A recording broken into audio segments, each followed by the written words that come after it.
In the women's strawweight division at UFC Tampa, you got Josefine Knutsson coming in at a perfect 8-0, taking on Piera Rodriguez, who comes in at 9-2.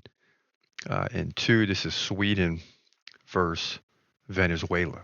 So good fight to kick off this card with an undefeated fighter against another one that's really good. So both fighters 5'3". Piera Rodriguez 32, Josephine 28.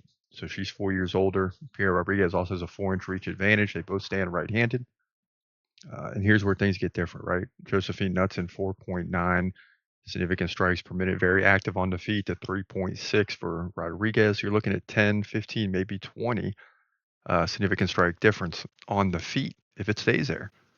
Because Josephine lands 2 takedowns per 3 rounds. Pierre lands 1 every round. So you're looking at potentially 5 takedowns in this fight if it goes a distance.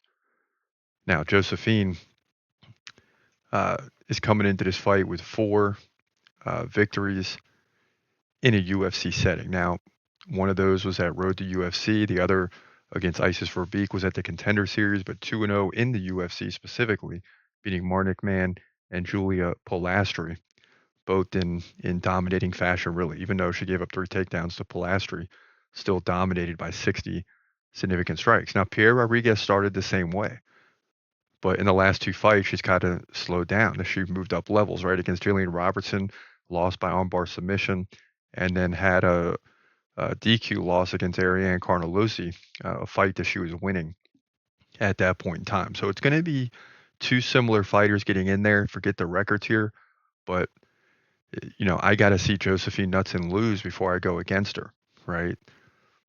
She could very well fall into the same hole as Piera Rodriguez over the next 2 or 3 fights if she faces better competition. But I'm still banking on the fact that she's undefeated. She's going to continue winning. She's a little bit better than Piera Rodriguez. We'll see if I'm wrong. I'll be holding my breath in this one, but I like Josefine Knutsson to win by decision to move to 9-0, women's strawweight division, UFC, Tampa.